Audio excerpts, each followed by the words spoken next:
Have you ever felt that uncomfortable sensation of being dispensable? Perhaps it was when an app solved in seconds a problem that would take hours of your time, or when you discovered that an artificial intelligence can write texts, create art, or even diagnose diseases better than many professionals. This feeling isn't paranoia, it's intuition. Your brain is picking up something your rational mind still resists accepting. We are entering the era of mass human dispensability, and this is happening much faster than any previous revolution in human history. Millions of people around the world are beginning to realize that their skills, their jobs, their contributions to society may simply no longer be necessary. And what's most disturbing is that unlike past revolutions that created new types of work while destroying others, this revolution may simply not need human replacements. When we look at the history of technological transformations, we always find the same comforting pattern. Schumpeter's creative destruction in action. The Industrial Revolution eliminated manual artisanal work, but created factories that needed workers. Automation eliminated many factory jobs, but created the need for technicians, engineers, and service professionals. Each technological revolution destroyed one type of work, but created others. It was like a cosmic dance where humanity always found a new role to play in the transforming economy. This pattern gave us a false sense of security. The belief that there will always be something for humans to do. Always a way to keep ourselves relevant and necessary. But the artificial intelligence revolution is fundamentally different from all previous ones. And the difference lies in a characteristic that never before existed in the history of technology. The ability to mimic and surpass human cognition in a generalized way. For the first time, we are not creating tools that amplify our physical capacities or that follow rigid algorithms programmed by us. We are creating entities that can learn, adapt, create, and even demonstrate something resembling intuition. And they are doing this not just in specific tasks, but across increasingly broad domains of human knowledge and creativity. Consider what happened to the radiology profession. For decades, radiologists represented the epitome of highly specialized medical expertise. They were professionals who spent years learning to identify subtle patterns in medical images, developing a trained eye that combined technical knowledge with clinical intuition. Today, artificial intelligence systems can detect certain types of cancer in radiological images with accuracy superior to the best human specialists. And this is not an isolated achievement. AI systems are surpassing humans in dermatological diagnosis, pathological analysis, and even in robotic surgeries. What took decades for a doctor to develop can be replicated and surpassed by a machine in months of training. But medicine is just the tip of the iceberg. Lawyers discover that algorithms can analyze contracts and legal precedents faster and with fewer errors. Journalists see their articles being written by automated systems. Teachers watch their classes being replaced by personalized artificial intelligence tutors. Artists contemplate works created by neural networks that rival in creativity and technique. Even psychologists and therapists are seeing the emergence of therapeutic chatbots that many users consider more empathetic and available than human professionals. The speed of this transformation is dizzying. We are talking about changes that traditionally would take generations happening in a matter of years or even months. And unlike previous revolutions, this one is not creating massive new categories of human work. It is simply eliminating the need for human intermediaries in a growing number of cognitive tasks. It's as if humanity had spent millions of years developing its intellectual capacities only to discover that a superior form of intelligence can be artificially created and infinitely replicated. What makes this situation even more disconcerting is that the replacement is not happening at the edges of society, starting with the least skilled jobs. It is happening simultaneously at all levels of the professional hierarchy. Truck drivers and surgeons, accountants and artists, all are seeing their functions being automated or enhanced in ways that question their fundamental necessity. This breaks our traditional narrative about education and training as protection against obsolescence. We always believed that the more education, the more job security. But now we discover that precisely the most cognitive and creative jobs, those that require years of education, may be the most vulnerable to intelligent automation. Think of the irony. We spent centuries building educational systems based on the premise that knowledge and cognitive skills are humanity's greatest treasure, the guarantee of relevance and value in society. We created universities, developed increasingly refined specializations, built entire careers based on human expertise. And now we discover that all these intellectual achievements can be replicated, improved, and distributed by artificial systems that don't need salaries, vacations, health insurance, or emotional recognition. But perhaps the most disturbing question is not whether we will be replaced, but whether we really need to be. For millennia, humanity operated under the premise that our existence had an inherent purpose, that we were necessary for the functioning of the universe, at least our small corner of it. We worked, created, solved problems, took care of each other. Our identity was intrinsically linked to our usefulness. We are what we do, we thought. But what if we don't need to do anything? What if society can function perfectly without our active contribution? This is not just an economic question, it's existential. We are facing the real possibility of becoming an economically irrelevant species on our own planet.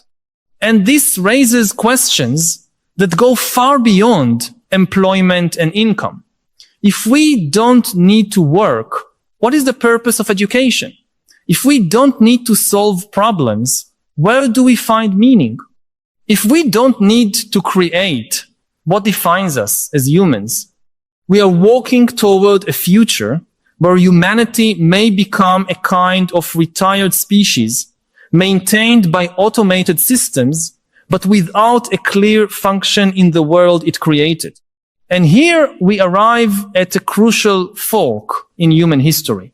On one hand, we can see this transformation as liberation. Imagine a world where no one needs to work at jobs they hate, where everyone has access to the best artificial doctors, teachers, and counselors, where creativity and human relationships become the only focus of existence. A world where we can finally dedicate ourselves to what really matters: deep connections, philosophical exploration, art for art's sake, love, contemplation.